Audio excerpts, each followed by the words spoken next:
नमस्कार, आप देख रहे हैं यमुना मिशन समाचार। करते हैं शुरुआत आज के पंचांग के साथ। जय श्री कृष्ण। आज दिन शनिवार है, विक्रम संवत 2078, भाद्रपद शुक्ल पक्ष की पंचमी तिथि है। आज दिनांक 11 सितंबर सन 2021 है।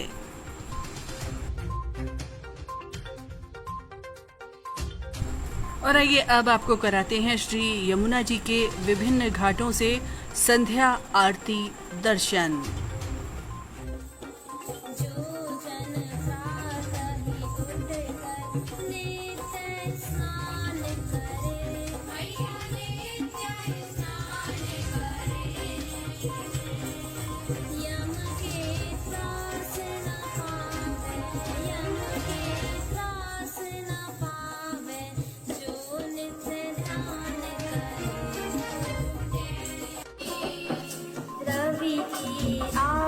सुता हो केशव की पटरानी, ओ भैया केशव की पटरानी, तुमरे यश को गावे, तुमरे यश को गावे नारद शुक ज्ञानी।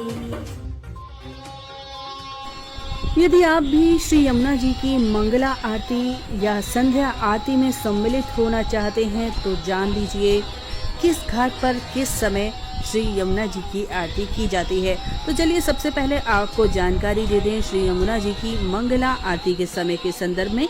मंगला आरती दो घाटों पर की जाती है, विश्राम घाट और गौ घाट यमुना मिशन पर। विश्राम घाट की आरती का समय है प्रातःकाल 5:30 बजे।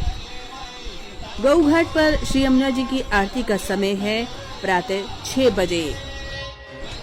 और आइए अब बता दें आपको श्री यमुना जी के संध्या आरती के समय के संदर्भ में। श्री यमुना जी की संध्या आरती विश्राम घाट पर की जाती है सायं 7:30 बजे। ठकुरानी घाट का समय है सायं 6:30 बजे। ब्रह्मांड घाट, केसी घाट और गौ घाट पर सायंकालीन आरती का समय है सायं 7 बजे।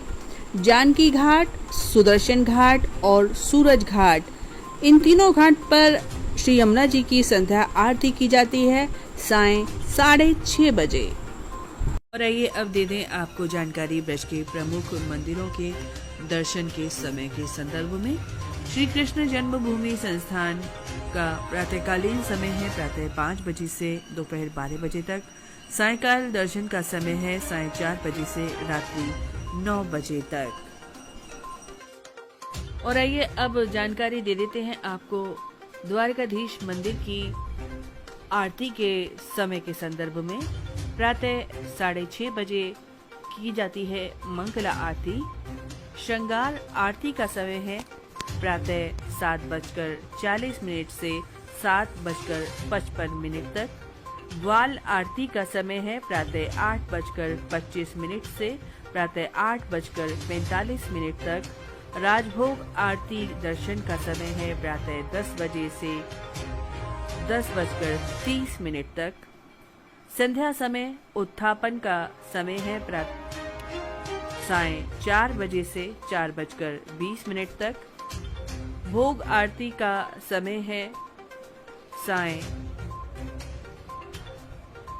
4:45 से 5 बजे तक। आरती का समय है संध्या 5:20 से 5:40 तक। शयन आरती का समय है सायं 6:30 बजे से सायं 7 बजे तक।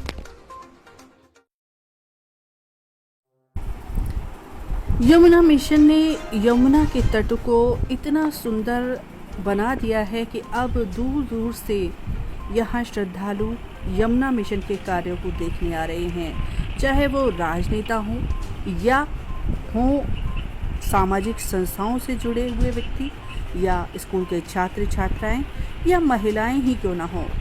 यानी समाज का हर तबका, हर व्यक्ति अब आ रहा है यमुना मिशन के कार्यों को देखने।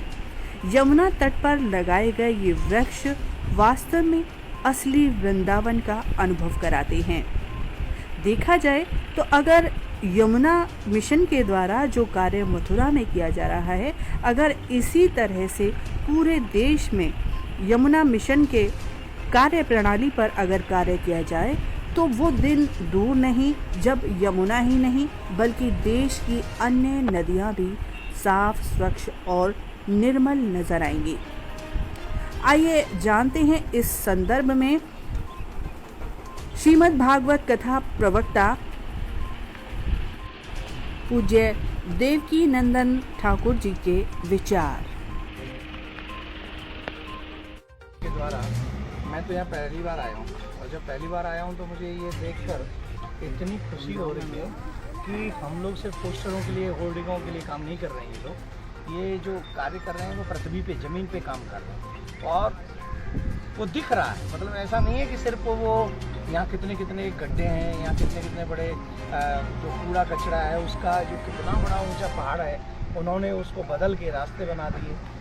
इन्होंने उनको बदल के एक ऐसी सुंदर स्थान बना दिया कि जहाँ वो भ्रमण कर सकते हैं। जहाँ जमुना मार्ग जैसी थिंकिंग यमुना मिशन की है, अगर यही थिंकिंग जो बड़ी बड़ी बातें जमुना जी के लिए करते हैं अगर उनकी होती या आगे हो जाएं तो मुझे ऐसा लगता है कि सरकार तो सिर्फ हमारा मुंह देखती रहेगी। हम उनसे अच्छा काम हम लोग खुद कर सकते हैं अगर यही सब चीज़ों में हम जुट जाएं एक साथ में। तो जैसा इन्होंने करके दिखाया है, ये अभी दिल्ली नहीं गए लेकिन इन्होंने मथुरा ही सुंदर बना दिया, मथुरा का घाट सुंदर बना दिया। तो ये जो सारी चीज़ें हैं, ये अगर हम लोग सब मिलकर, जो भी साधु संत हैं, कथाकार हैं, ऐसे समाज सेवी हैं, अगर इन सबके मन में ऐसी भावना आ जाए और मथुरा वृंदावन के ही लोगों के मन में आ जाए तो मुझे ऐसा लगता है कि जमुना के तट ऐसे हो जाएंगे कि लोग दुनिया छोड़कर सिर्फ जमुना के इन तटों का दर्शन करने के लिए आया करेंगे। इतना सुंदर कार्य इन्होंने। और आइए अब बता दें आपको आज का तापमान। आज का न्यूनतम तापमान रहेगा 25 डिग्री सेल्सियस, अधिकतम तापमान रहेगा 31 डिग्री सेल्सियस। आसमान में बादल छाए रहेंगे, कुछ जगह वर्षा होने की भी संभावना। तो ये थे आज के प्रमुख समाचार। अगले अंक में आपसे पुनः भेंट होगी, तब तक के लिए स्वीकार करें हमारा नमस्कार।